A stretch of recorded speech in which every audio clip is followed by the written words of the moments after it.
how can you fireproof your home for under $100? I, like many of you, live in fire country, and it's late July right now, and there's wildfires burning not too far from us here. And for a lot of us, our home is the most valuable physical possession that we have. Here on a farm, we have both multiple homes, and also right here is my seed room, our seed vault, where we have millions of dollars worth of seeds.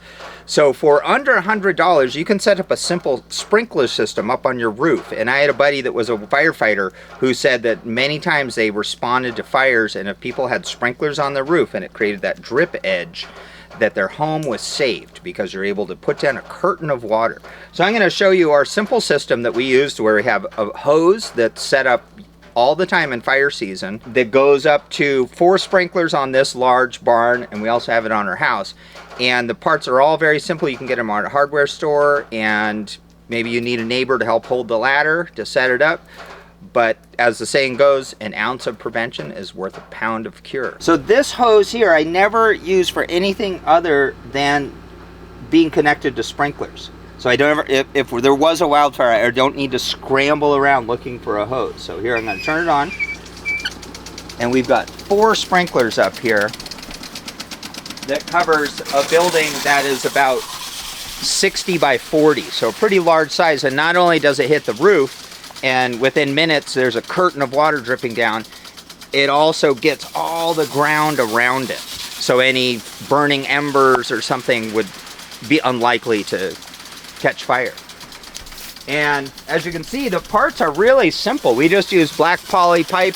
It is something that you want to maintain once a year and get up there and make sure all the fittings are working and your sprinklers are working. But like if you have a wood stove, you clean out the chimney, or if you live in frost country, you frost-proof your hoses and your spigots outside. So this is just part of living in the country where we live. And we're standing a good 25 feet, 30 feet from it, and we're still getting water hitting us. So doing this simple setup really creates a defensible space around your home. So if you want to go low cost, we just use 3/4 inch black poly pipe, is what it's known as, with the gray or blue fittings and hose clamps, and simple sprinklers that are adjustable, so they are covering the area that we want, and a garden hose that's long enough, and I buy the best quality one possible so it doesn't degrade, because sitting up on your roof, it's going to cook it. So get a quality one, and we just wired it down to roofing screws.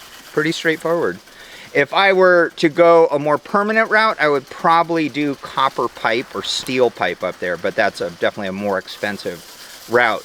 But I installed this 5 years ago, and as long as we do yearly maintenance, it's never needed any replacements.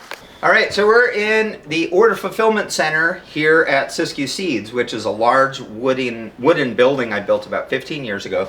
And through this door is our primary seed room. We have 2, but this is our main one.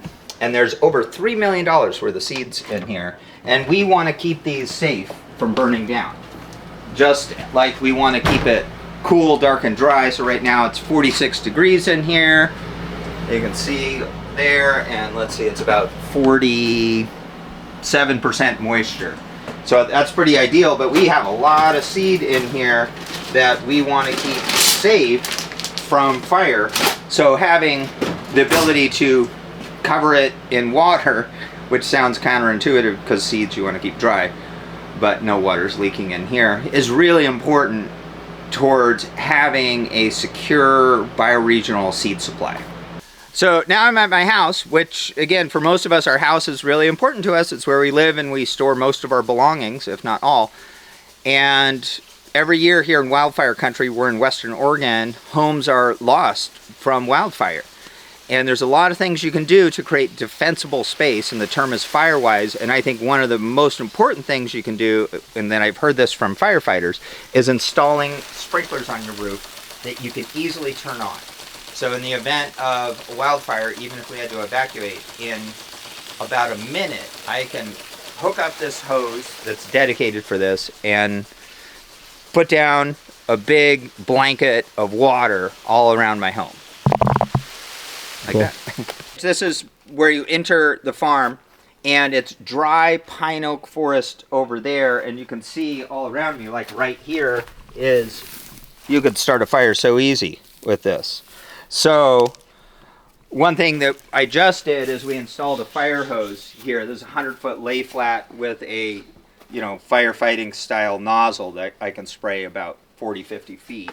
And all you got to do is follow it back and turn on a valve.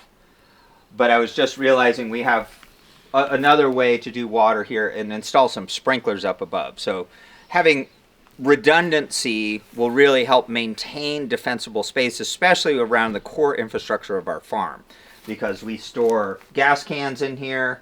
Obviously the tractor right over here, we have a 500-gallon gas tank, and behind it is dry forest.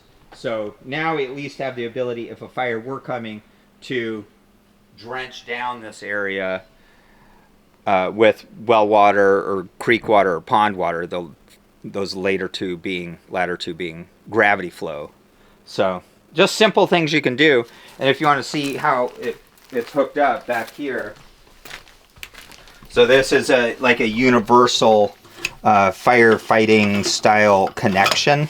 So what I want to do is have this type of thing in other areas on the land, so if I needed to move the fire hose, that, this was simple. This cost me $50 between the valve, installing a T here, and being able to quickly hook up. These are 1.5-inch brass fittings, so it's really simple to hand tighten.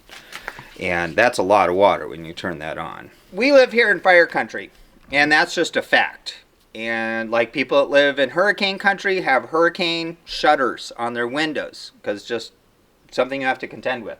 So living here in fire country, we need to be prepared in the event of a fire. And taking responsibility for that entails, just like we have car insurance on our cars, we have homeowner insurance on our cars, this I see as having insurance on our infrastructure that we don't want to burn down in fire country. And it's maybe this was about $200 to create this setup, and it could save us literally millions of dollars of headache and loss that's irreplaceable. So I want to see more people that are set up like this, and I put it right here by our local seed pickup because a lot of people come through here. So not only is it that peace of mind for us here on our farm, other people are going to come here and they're going to be like, you know what, I should do that at my place, or something like that, whether it's the sprinklers on the roof, clear, keeping the space around your home green, or, a fire break or something like that. So hopefully other people take inspiration, and we'll have the links for all these parts. I'm sure there's others out there, but this is the best of what I could come up with in a cost-effective way for our situation.